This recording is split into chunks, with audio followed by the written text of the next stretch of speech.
Olá, meus irmãos e irmãs. Eu me chamo Donizete e este é o canal O Outro Lado da Vida. O assunto que iremos falar hoje é a respeito do purgatório. Purgatório. São Bento e Santa Escolástica são irmãos, mas eles se viam apenas uma vez por ano e falavam sobre as coisas do céu. Na última visita, Santa Escolástica insiste para que seu irmão fique mais louvando a Deus. Pela oração de Santa Escolástica, Deus envia uma grande chuva. 3 dias depois do encontro com Santa Escolástica, Bento vê a alma de sua irmã penetrar no céu. São Francisco e o leproso. Um leproso curado do corpo e da alma pela oração de São Francisco, após 15 dias de penitência, enfermou de outra enfermidade e, armado com os santos sacramentos da Santa Madre Igreja, morreu santamente. E sua alma, indo ao paraíso, apareceu nos ares a São Francisco, que estava em uma selva em oração. E disse-lhe: Reconhece-me? Francisco disse: Quem és? E ele disse: Sou o leproso, o qual Cristo bendito sarou através de você. E hoje vou à vida eterna, pelo que rendo graças a Deus e a ti. Benditos sejam tua alma e teu corpo, e benditas tuas palavras e suas obras. Porque por ti muitas almas se salvarão no mundo. E saibas que não há um dia no mundo no qual os santos anjos e os outros santos não deem graças a Deus pelos santos frutos que tu e a tua ordem fazeis em diversas partes do mundo. E, portanto, toma coragem e agradece a Deus, e fica com a tua bênção.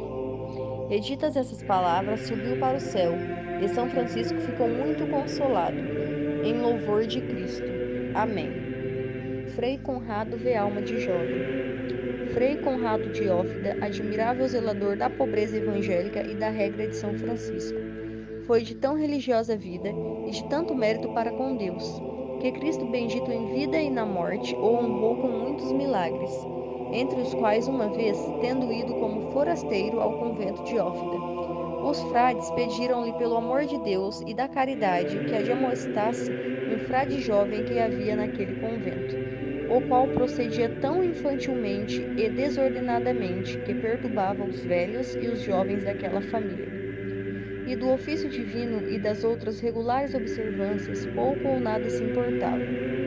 Pelo que Frei Conrado, por compaixão daquele jovem e pelos pedidos dos frades, chamou à parte o dito jovem e com fervor e caridade lhe disse tão eficazes e devotas palavras de admoestação, que com a operação da divina graça ele subitamente se mudou de moço em velho de costumes e tão obediente e benigno e solicito e devoto, e ainda tão pacífico e serviçal, e tão cuidadoso para com todas as coisas de virtude, que como primeiramente toda a família vivia perturbada por ele, assim depois todos estavam contentes e consolados e grandemente o amavam.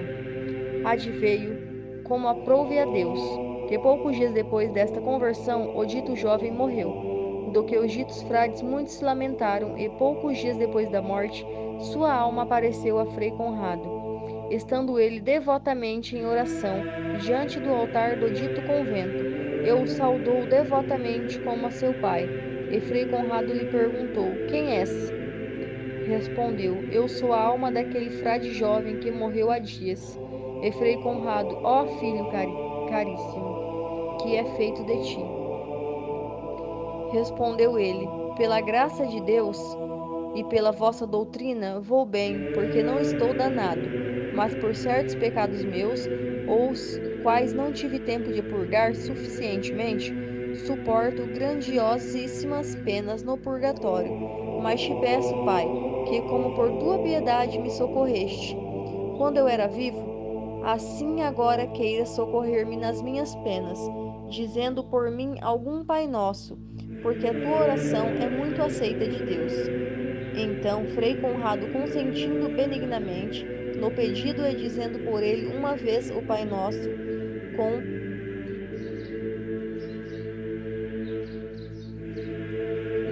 disse aquela alma: Ó Pai caríssimo, quanto bem e quanto refrigério eu sinto Peço-te que o digas uma outra vez.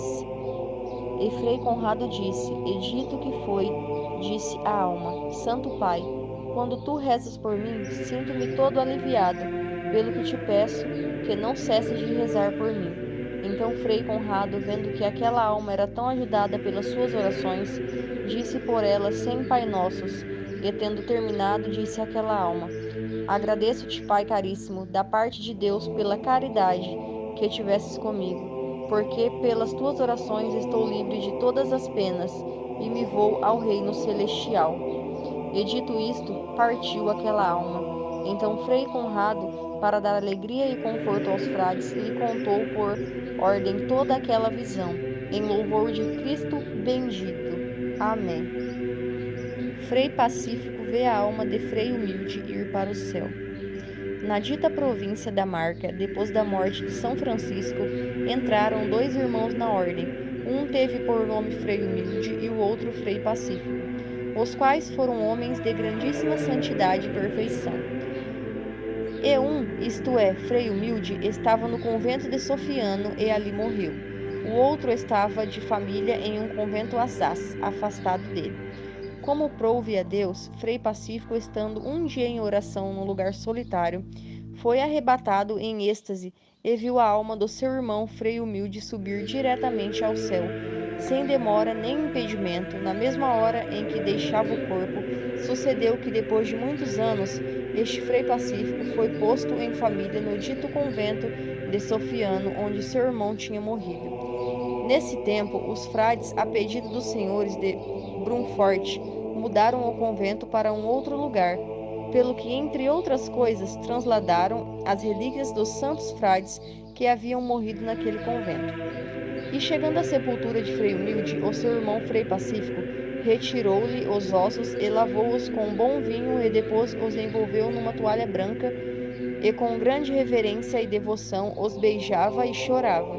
Por isso os outros frades se maravilharam e não recebiam por exemplo, porque sendo ele homem de grande santidade, parecia que por amor sensual e secular chorava seu irmão e que maior devoção mostrava por essas relíquias do que pelas dos outros frades que tinha sido de não menos santidade do que o Frei Humilde, e eram dignas de reverência como a dele.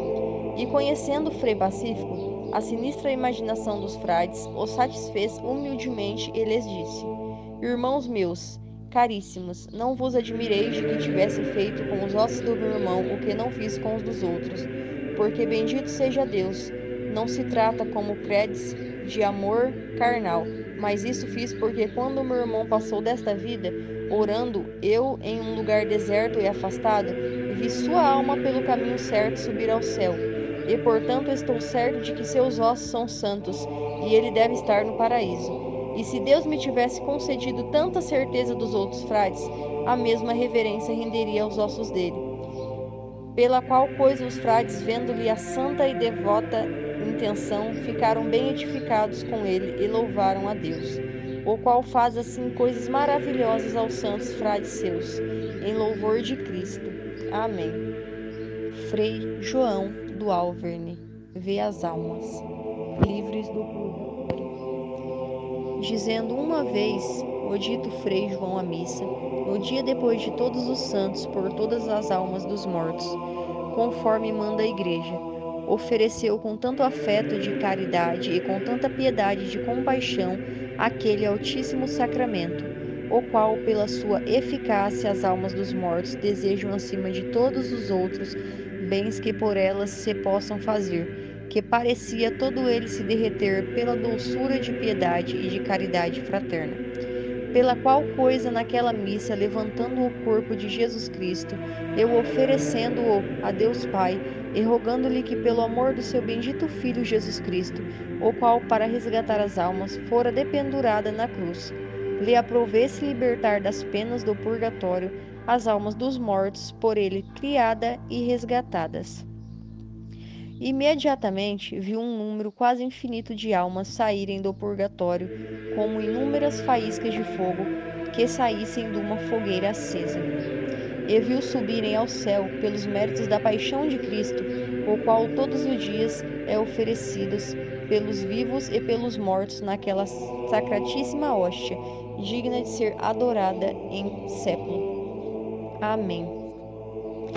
Frei João do Alverne vê a alma de Frade Tiago. No tempo em que Frei Tiago de Falerone, homem de grande santidade, estava gravemente enfermo no convento de Moliano, na custódia de Fermo, Frei João do Alverne, o qual vivia então no convento de Massa, sabendo de sua enfermidade, porque o amava como seu querido pai, pôs-se em oração por ele, pedindo devotamente a Deus com oração mental que o dito Frei Tiago restituísse a saúde do corpo, se fosse melhor para sua alma. Estando nessa devota oração, foi arrebatado em êxtase e viu no ar um grande exército de anjos e santos posto sobre a sua cela, que era na floresta, com tanto esplendor que toda a região circunvizinha estava iluminada. E entre esses anjos viu Frei Tiago enfermo, por quem ele orava, envolto em cândidas vestes resplandecentes. Viu ainda entre eles o bem-aventurado Pai São Francisco, adornado dos sagrados estigmas de Cristo e de muita glória. Viu ainda e reconheceu a Frei Lúcido, santo, e a Frei Mateus, o antigo do Monte Rubiano, e mais outros frades, os quais nunca tinha visto nem conhecido nesta vida. E olhando assim, Frei João, com grande satisfação, aquele bendito cortejo de santos, foi-lhe revelado como certa salvação da alma do dito frade, enfermo e que daquela enfermidade devia morrer. Mas não subitamente e depois da morte devia ir ao paraíso, porque convia um pouco purgar-se no purgatório, pela qual revelação Frei João teve tanta alegria pela salvação da alma. Que da morte do corpo nada lastimava, mas com grande doçura de espírito o chamava em si mesmo, dizendo: Frei Tiago, doce Pai meu, Frei Tiago, doce irmão meu, Frei Tiago, fidelíssimo servo e amigo de Deus, Frei Tiago, companheiro dos anjos e consócio dos bem-aventurados. E assim, com esta certeza, Egáudio tornou-se a si e logo partiu do convento e foi visitar o dito Frei Tiago em Moliano. Encontrando-o tão grave que apenas podia falar, anunciou-lhe a morte do corpo e a salvação e a glória da alma, segundo a certeza que tinha pela divina revelação. Pelo que Frei Tiago, todo alegre na alma e no semblante, o recebeu com grande riso venturoso, agradecendo-lhe a boa nova que lhe trazia, e a ele devotamente recomendando-se. Então Frei João lhe rogou instantemente que, após morrer, voltasse a ele para falar-lhe do seu estado. E Frei Tiago prometeu-lhe, se fosse da vontade de Deus. E ditas essas palavras, aproximando-se a hora do seu passamento, Frei Tiago começou a dizer devotamente aquele verso do Salmo: Em paz na vida eterna adormecerei e repousarei. E dito este verso, com venturosa e alegre face, passou desta vida. E depois que ele foi enterrado, Frei João voltou ao convento de Massa e esperou a promessa de Frei Tiago de tornar a ele no dia que tinha dito. Mas orando no dito dia, apareceu-lhe Cristo com grande acompanhamento de anjos e santos, entre os quais não estava Frei Tiago. Pelo que Frei João, maravilhando-se muito, recomendou-o devotamente a Cristo. Depois, no dia seguinte, orando Frei João na floresta, apareceu-lhe Frei Tiago, acompanhado daqueles anjos, todo glorioso e todo alegre, e disse-lhe: Frei João, ó Pai caríssimo, por que não voltaste a mim no dia em que me prometeste? Respondeu Frei Tiago: porque tinha necessidade de alguma purgação. Mas naquela mesma hora em que Cristo te apareceu e me recomendaste, Cristo te atendeu e me livrou de todas as penas.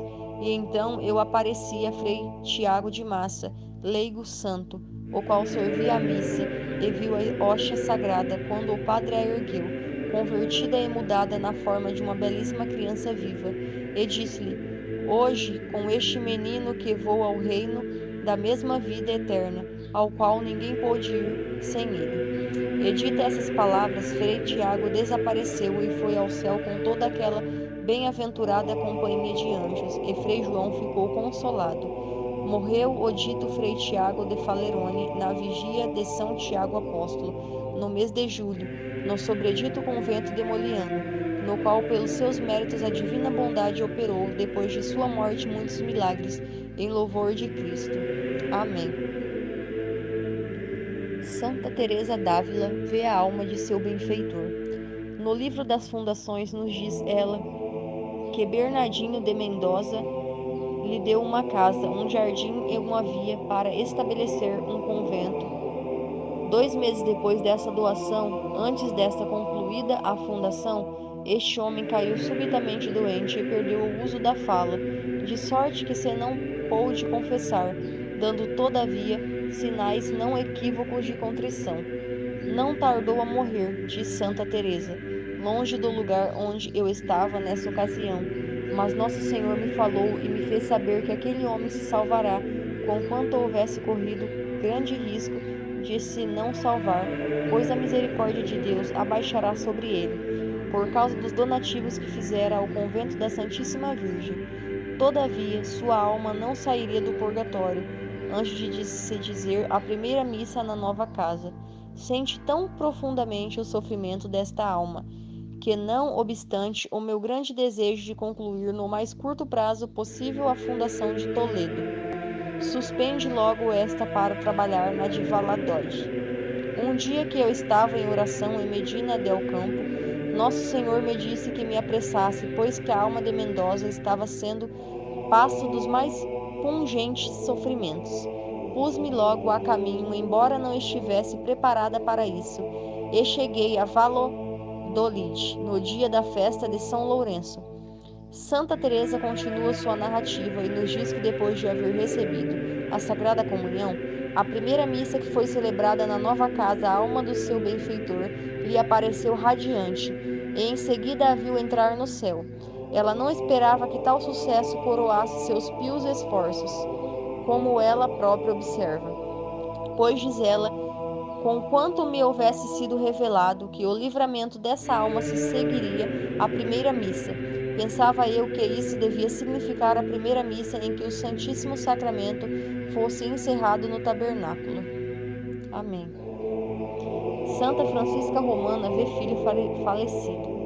Ainda em 1413, apareceu-lhe seu filho falecido havia pouco, tendo ao seu lado um jovem do mesmo tamanho, parecendo ser da mesma idade, mas era muito mais belo.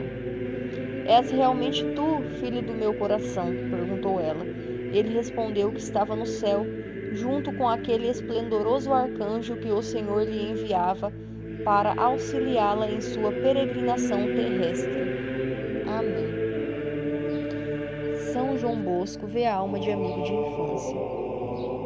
São João Bosco perdeu em 1839 o seu mais íntimo amigo de infância, Luigi Comolo. Os dois amigos tinham feito a recíproca promessa, um pouco temerária, de que o primeiro que morresse viria descansar os sobreviventes sobre a sua sorte no outro mundo. Na noite seguinte ao encontro de Luigi, sentiu-se no dormitório ocupado por 20 seminaristas. Um estrondo impressionante. Brilhavam relâmpagos de fogo e depois extinguiam-se. A casa tremia. Uma voz gritou: Estou salvo! Os seminaristas ficaram apavorados e nenhum ousou mexer-se até despontar a aurora. Uma história incrível, mas houve testemunhas que ouviram pessoalmente. Padre Pio vê alma sofredora. Padre Pio contou a seguinte história ao padre Anastácio. Uma tarde, enquanto eu estava rezando, a sós, eu ouvi o sussurro de um terno, e eu vi um monge jovem que se mexeu próximo ao altar. Parecia que o monge jovem estava espanando os candelabros e regando os vasos das flores. Eu pensei que ele era o padre Leone, que estava reestruturando o altar.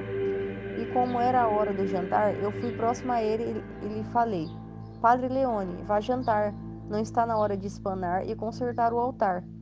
Mas uma voz que não era a voz do Padre Leone me respondeu: Eu não sou o Padre Leone. Então perguntei: Quem é você? A voz então respondeu: Eu sou um irmão seu que fez o noviciado aqui. Minha missão era que eu limpasse o altar durante o ano no noviciado.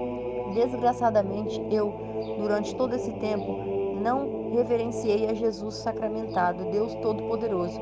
todas as vezes que passava em frente ao altar, causando grande aflição ao sacramento santo, por causa da minha irreverência.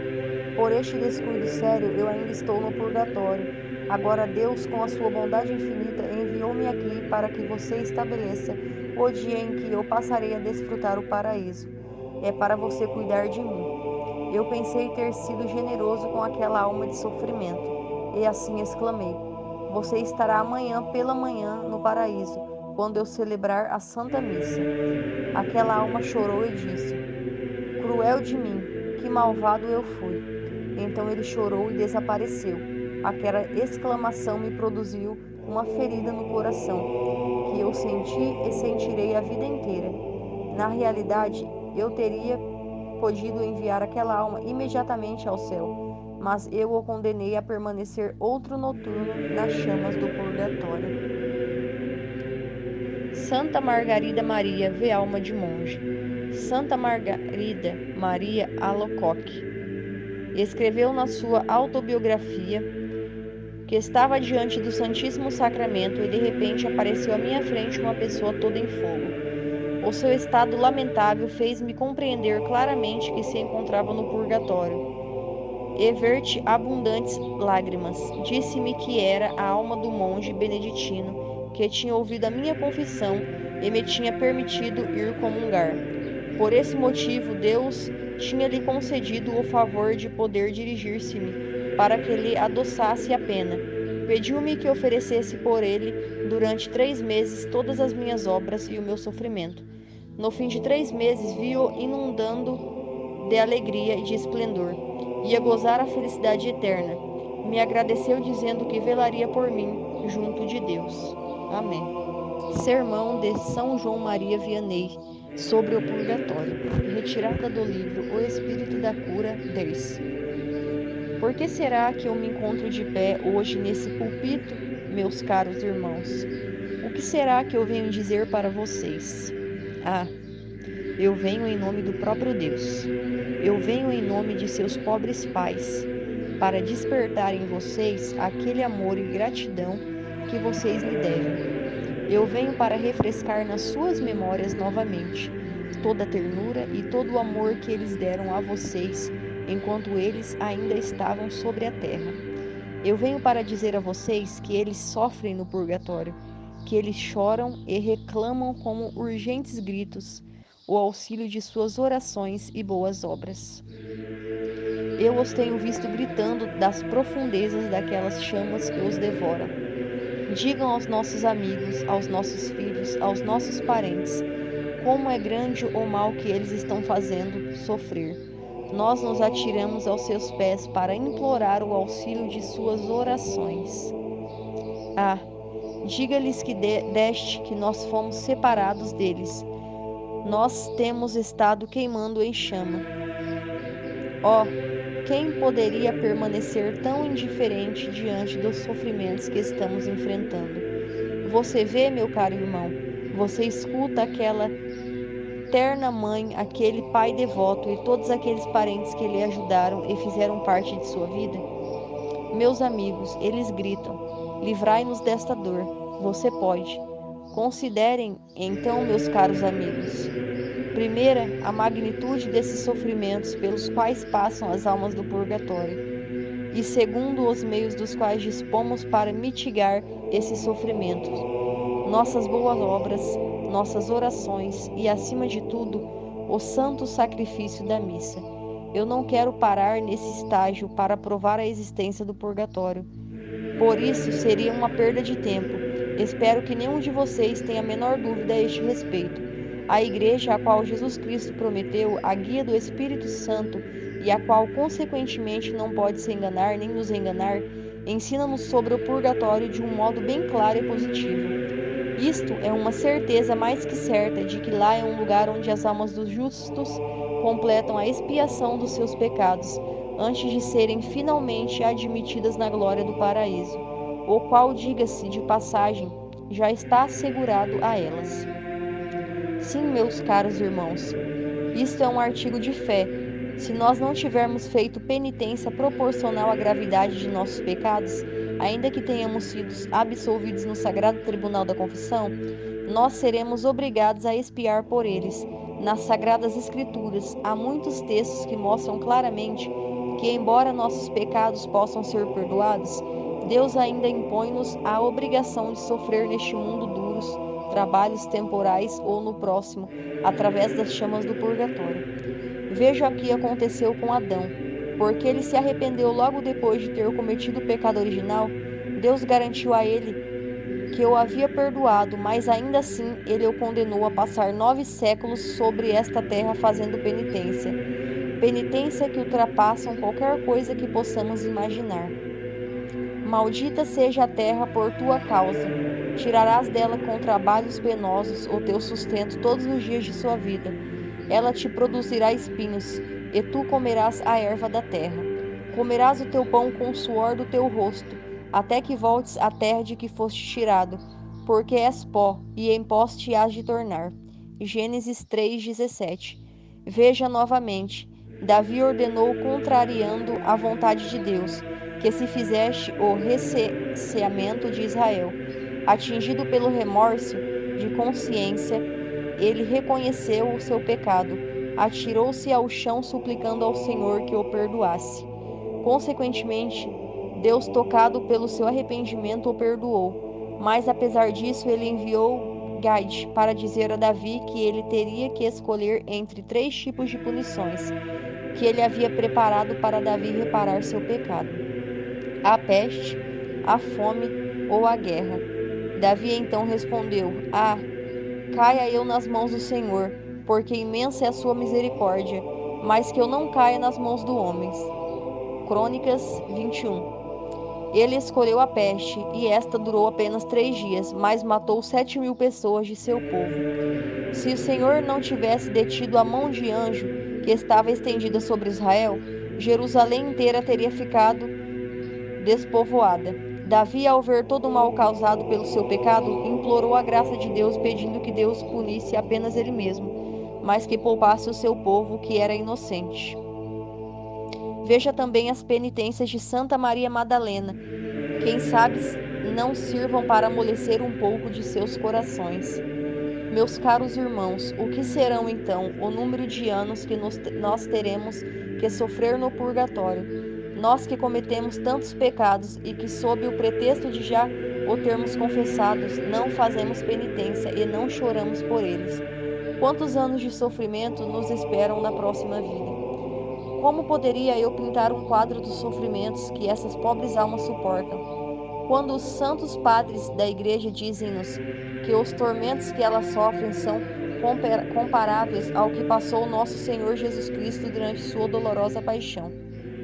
Uma coisa é certa: se o menor sofrimento que nosso Senhor suportou tivesse sido compartilhado por toda a humanidade, todos estariam mortos devido à violência de seus sofrimentos. O fogo do purgatório é o mesmo que o fogo do inferno. A diferença entre eles é que o fogo do purgatório não é eterno.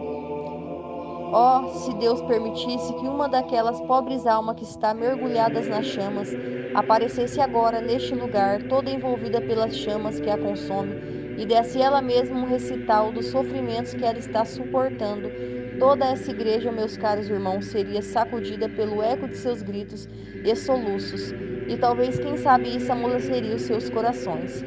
Esta pobre alma nos diria: como nós sofremos, ó irmãos, livrai-nos desses tormentos. Ah, se vocês pudessem experimentar o que é viver separado de Deus, cruel separação, queimar no fogo aceso pela justiça de Deus, sofrer dores incompreensíveis para a mente humana, ser devorado pelo remorso, sabendo que poderíamos facilmente ter evitado esses tormentos. Ó meus filhos, gritam os pais e as mães, como podem vocês nos abandonar nessas horas, nós que tanto o amamos quando estava sobre a terra? Como vocês podem ir dormir tranquilamente em suas camas enquanto nós queimamos em uma cama de fogo? Como vocês têm coragem de se entregar aos prazeres e alegrias enquanto nós sofremos e choramos dia e noite? Vocês herdaram nossos bens, nossas propriedades.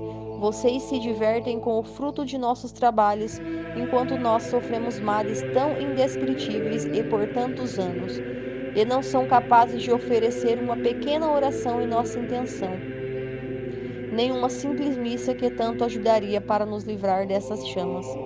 Vocês poderiam aliviar nosso sofrimento, vocês podem abrir nossas prisões, e vocês simplesmente nos abandonam. Oh, quão cruel são estes sofrimentos! Sim, meus irmãos, as pessoas julgam de um modo muito diferente o que é estar nas chamas do purgatório por todas essas culpas leves. Se é que é possível chamar de leve algo que nos faz suportar punição tão rigorosa. Que espanto seria para o homem, grita o profeta real, se mesmo os mais justos dos homens fossem julgados por Deus sem nenhuma misericórdia. Se Deus achou manchas até no sol e malícia nos anjos, o que será então do homem pecador? E para que nós que cometemos tantos pecados mortais e praticamente não fazemos nada para satisfazer a justiça de Deus? Quantos anos de purgatório? Meu Deus, disse Santa Teresa de Ávila, que alma seria suficientemente pura para entrar diretamente no céu, sem ter que passar pelas chamas da justiça. Em sua última doença, ela se repentou, gritando: ó justiça e poder do meu Deus, quão terrível sou! Durante sua agonia, Deus permitiu que ela contemplasse por alguns segundos a sua santidade, assim como os anjos e os santos do céu o contemplam. E isso causou nela um pavor tão grande que ela se pôs a tremer e ficou agitada de um modo tão extraordinário que as irmãs perguntaram-lhe chorando: ah, madre, o que está acontecendo? Certamente que a senhora não teme a morte depois de tantos anos de penitência e lágrimas amargas. Não, minhas filhas, eu não temo a morte, muito pelo contrário, eu a desejo, porque só assim estarei unida eternamente a Deus. Ó Madre, seriam os teus pecados então que ainda te aterrorizam depois de tantas mortificações? Sim, minhas filhas, respondeu Teresa, eu temo pelos meus pecados, mas temos por algo ainda maior. Seria então o julgamento? Sim, eu temo pela formidável conta que terei que prestar diante de Deus. Principalmente porque neste momento seremos julgados pela justiça e não pela misericórdia. Mas tem algo ainda que me faz morrer de terror. As pobres irmãs já estavam profundamente angustiadas. Madre, seria por acaso o inferno? Não, respondeu ela, o inferno, graças a Deus, não é para mim. Ó minhas filhas, é a santidade de Deus. Meu Deus, tende misericórdia de mim, minha vida será confrontada face a face com o próprio Cristo. Ai de mim se eu tiver a menor mancha ou falha, ai de mim se eu tiver a menor sombra de pecado. Ai de nós, gritaram as pobres irmãs. O que será então no dia das nossas mortes? O que será então de nós, meus caros irmãos?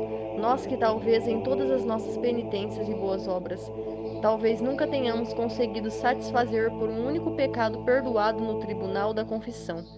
Ah, quantos anos e séculos de tormentos para nos punir! Vamos pagar muito caro por todas essas pequenas falhas que nós vemos como algo que não tem a menor importância, como aquelas pequenas mentirinhas que nós falamos para evitar problemas para nós mesmos, aqueles pequenos escândalos, os desprezos pelas graças que Deus nos concede a cada momento, aquelas pequenas murmurações nas dificuldades que Ele nos envia.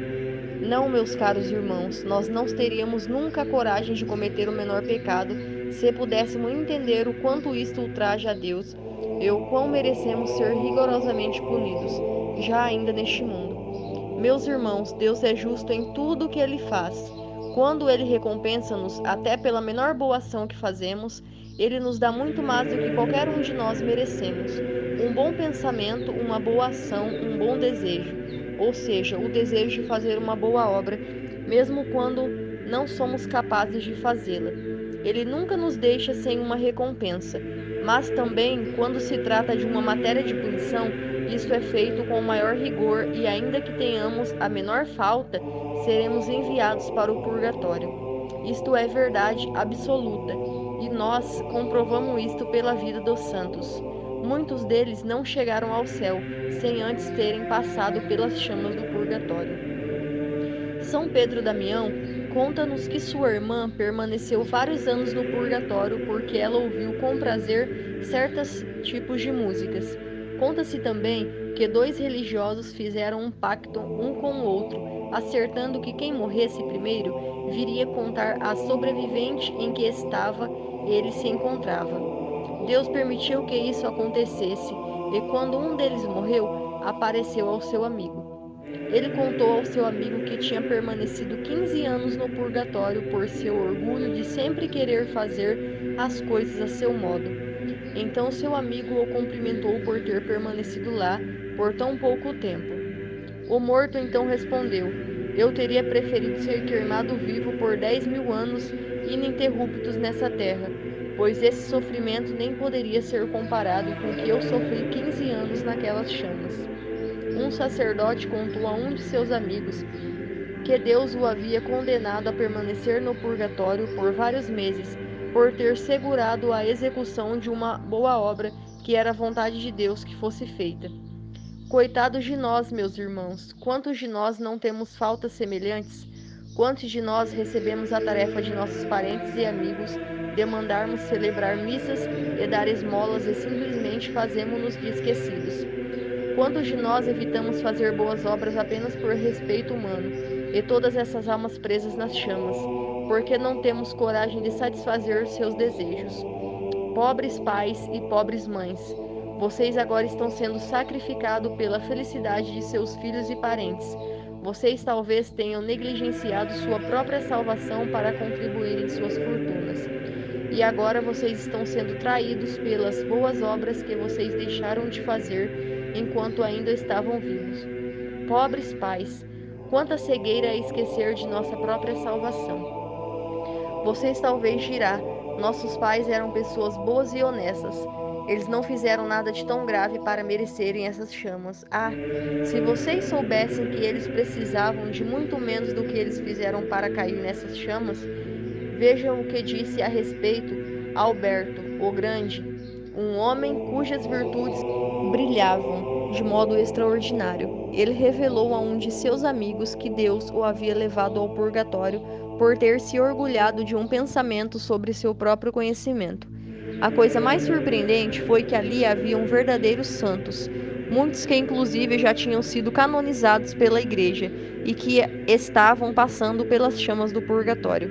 São Severino, arcebispo de Colônia, apareceu a um de seus amigos muito tempo depois de sua morte e disse-lhe que ele havia passado por um longo tempo no purgatório por ter adiado para de noite as orações do breviário, que ele devia ter citado pela manhã. Oh, quantos anos de purgatório não passaram aqueles cristãos que não têm o menor escrúpulos em adiar suas orações para uma outra hora, apenas pela desculpa de terem algo mais importante a fazer. Se nós realmente desejássemos a felicidade de possuir a visão beatífica de Deus, nós evitaríamos tantos pecados mortais como os veniais, uma vez que a separação de Deus reconstitui-se um tormento tão terrível para essas almas. Do Catecismo da Igreja. Cada homem recebe em sua alma imortal a contribuição eterna a partir do momento da morte, num juízo particular que coloca sua vida em relação à vida de Cristo. Seja por meio de uma purificação, seja para entrar de imediato na felicidade do céu, seja para condenar-se de imediato para sempre. A morte é o termo da vida terrestre. Nossas vidas são medidas pelo tempo ao longo do qual passamos por mudanças, envelhecemos e, como acontece com todos os seres vivos da Terra, a morte aparece como um fim normal da vida. Este aspecto da morte marca nossas vidas com um caráter de urgência. A lembrança de nossa mortalidade serve também para recordar-nos de que temos um tempo limitado para realizar nossa vida. Lembra-te de teu Criador nos dias de tua mocidade, antes que o pó volte à terra de onde veio, e o sopro volte a Deus que o concedeu. A morte é o fim da peregrinação terrestre do homem, do tempo de graça e de misericórdia que Deus lhe ofereceu para realizar sua vida terrestre, segundo o projeto divino, e para decidir seu destino último. Quando tiver terminado o único curso de nossa vida terrestre, não voltaremos mais às outras vidas terrestres. Os homens devem morrer uma só vez. Não existe reencarnação depois da morte. Morrer em pecado mortal.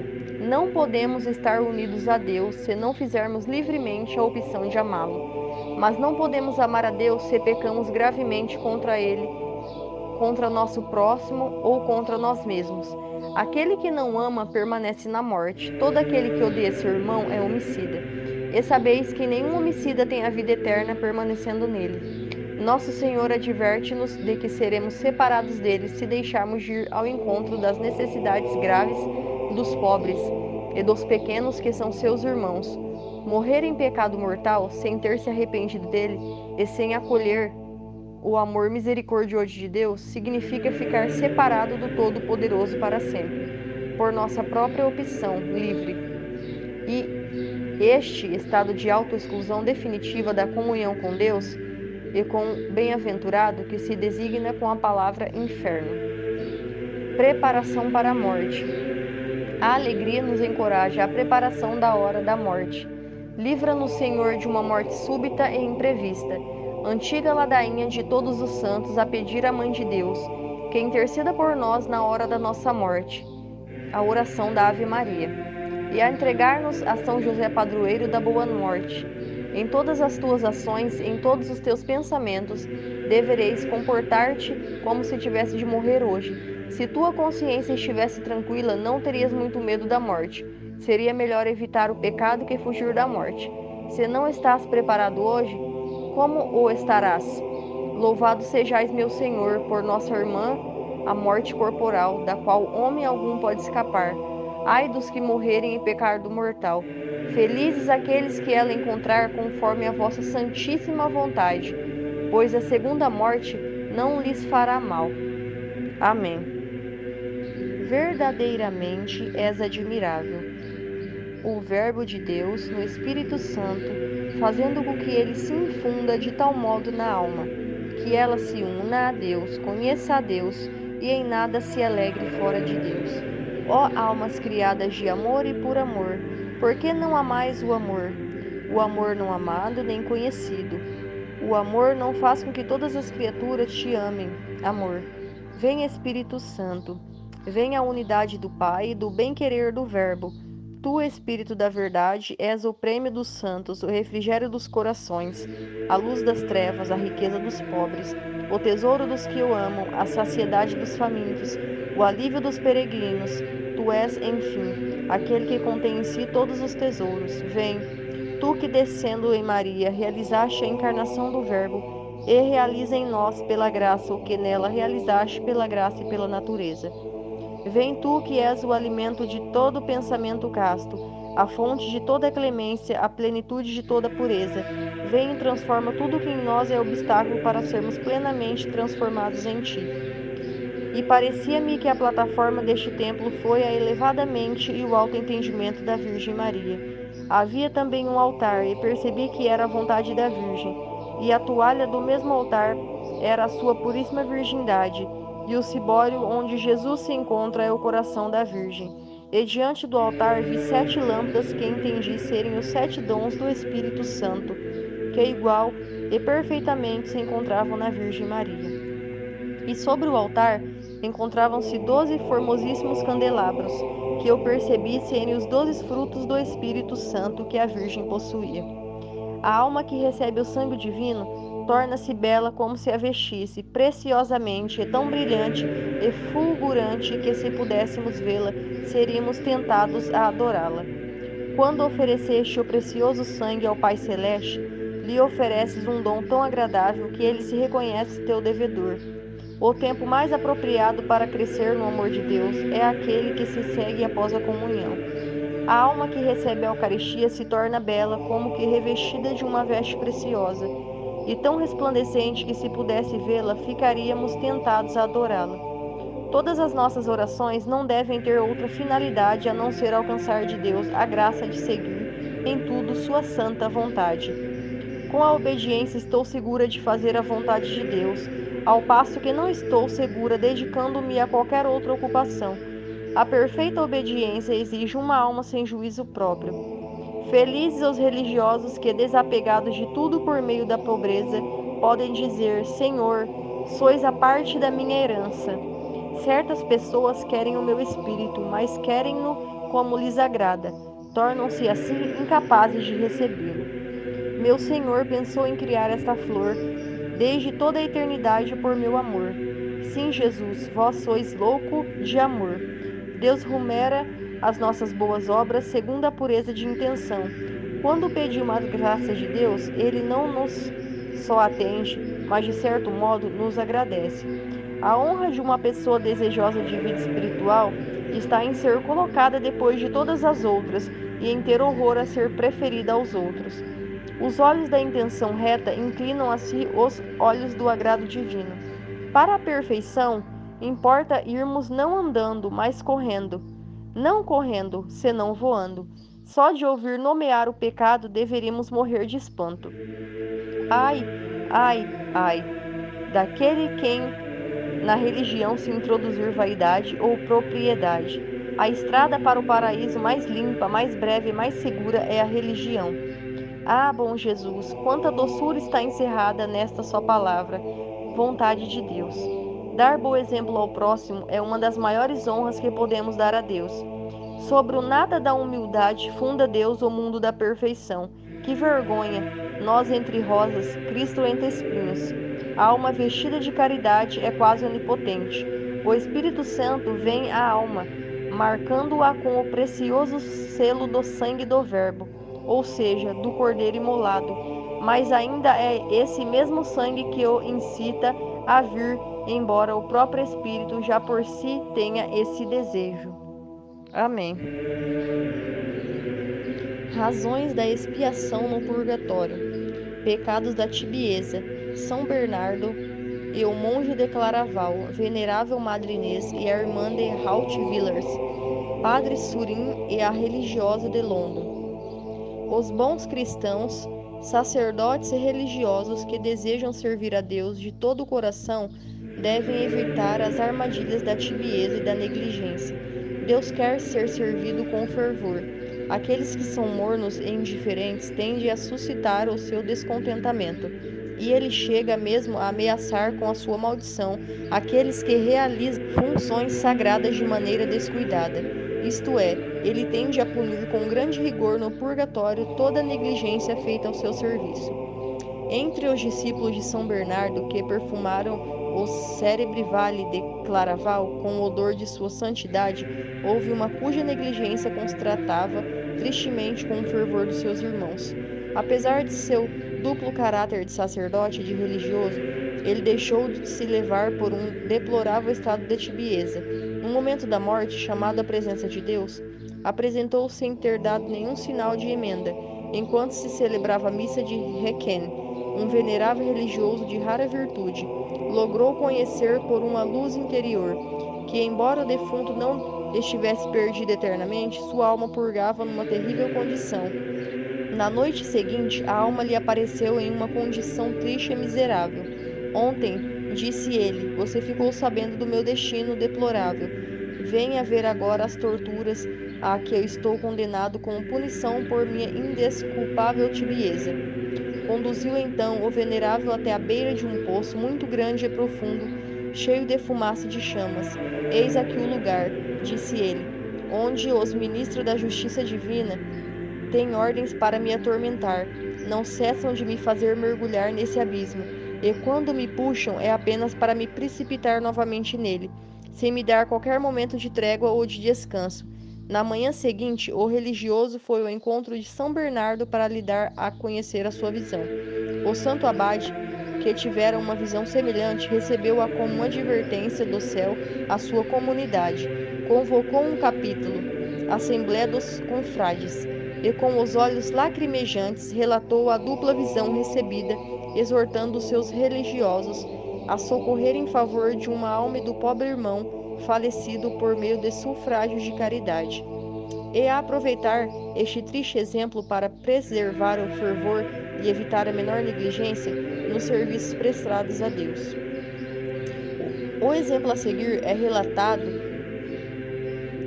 na vida da venerável Madre Inês de Langeac, uma religiosa dominicana. Enquanto essa serva de Deus estava um dia rezando no coro, uma religiosa que ela não conhecia apareceu de repente diante dela, miseravelmente vestida e com um semblante que expressava a mais profunda dor.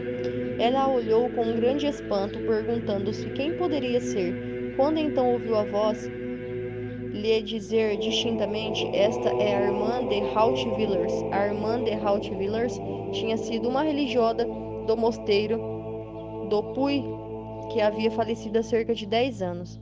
Embora a aparição não tivesse tido qualquer palavra, demonstrou claramente pelo seu semblante amargurado o quanto precisava de ajuda. Madre Inês compreendeu isso perfeitamente e começou a partir daquele dia a oferecer as mais fervorosas orações pelo alívio desta alma. A alma da religiosa não se contentou com a primeira visita, continuou a aparecer pelo espaço de 3 semanas, quase em todos os lugares e em todos os momentos, especialmente depois da Sagrada Comunhão e das orações, manifestando sempre um grande sofrimento pela expressão dolorosa do seu semblante.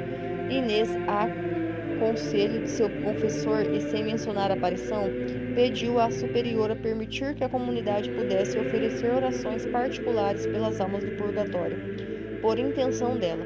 Como apesar dessas orações as aparições continuaram, ela temeu muito por algum engano. Deus, no entanto, dignou-se a remover este receio.